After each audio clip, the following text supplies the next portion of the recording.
ថ្នោតទេរំរេបបបោយដងហើយហៅអតីតកាលថ្នោតទុំជ្រុំទុំលំបេះដូងឯកា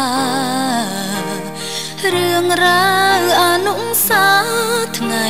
ណាបំផ្លេចបានអូនមកហើយម្ដេចឡើយបាត់បងខំស្រែកហៅរាប់រយពាន់ដងស្នេហ៍ស្នងមិនបង្ហាញប្រាណពីងបនដំចេញច្រាំចិត្តឥតស្រាក់ស្រាងសំនួរទាំងប៉ុន្មានអូនមិនទាន់បានឆ្លើយតើជាតិនេះយើងជួបគ្នាទេអោថ្នោតទេម្ចាស់ស្នេហ៍ខ្ញុំទៅណាហើយសល់ក្លុយស្នេហ៍ធ្លាប់តែនៅក្បែរត្រានត្រើយថ្នោតទេអើយតើអើយសួរអ្នកណាទៅសំលេងខ្លុយក្នុងហារតីស្មងនៅតែលឺនៅតែពីរួងស្រណងឈ្មោះប្រុងឆោមឆ្លើបងលឺទេសំនៀងអូនច្រៀងស្រែកហៅទំនុកច្រៀងសោកសៅដិតក្រឡៅស្នាមស្នេហ៍ថ្នោតទេ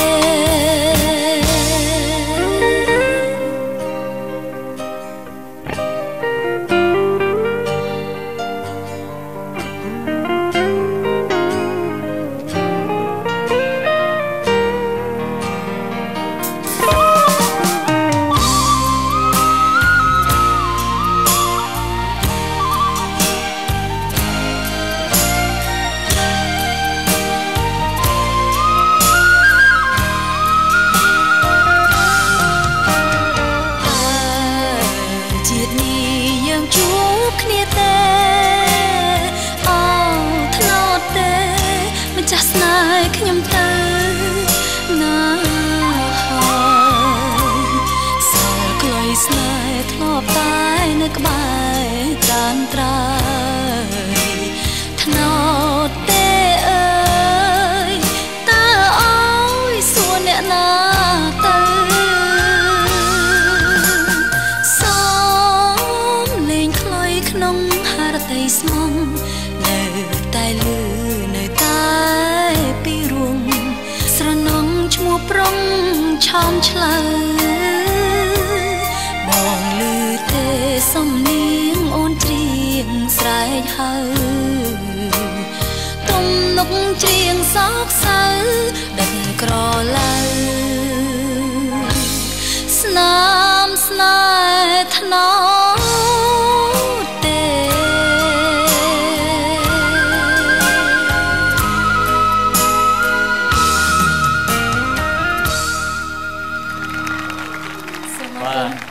សូមអរសាទរបាត់បទជំនឿនេះពិតជាពីរោះណាស់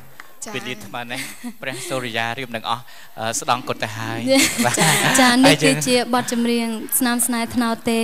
គឺជាអាល់ប៊ុមថ្មីរបស់នាងខ្ញុំនៅក្នុងផលិតកម្មរស្មីហងមាសចង់រំលឹកពីអនុស្សាវរីយ៍ចាស់ចាអរគុណណាស់កញ្ញាអរគុណកញ្ញាអូមានជាវត្ថុអនុស្សាវរីយ៍យកជូនបងកញ្ញាអូនស្រឡាញ់បងខ្លាំងណាស់អូអរសាទរជូនមួយបាទហ្វេនអ្នកគ្រប់គ្រងច្រើនណាស់បាទអរគុណបាទសូមអរគុណច្រើនអរគុណច្រើនបាទទ្រទស្សនិកជនជាទីគោរពរាប់អានភាពសប្បាយរីករាយនៅកើតមានបន្តទៀតនៅវគ្គបន្ទាប់នេះគឺថាលោកអ្នកនឹងបានរំភើបរីករាយជាមួយនឹងឈុតឆាកកំ pl ែងដែលសម្ដែងដោយក្រុមកំ pl ែងដ៏ល្បីសម្រាប់ព្រះរាជាណាចក្រកម្ពុជាយើងនៅពេលនេះអនុញ្ញាតសម្រាប់បន្តិចសិនបាទ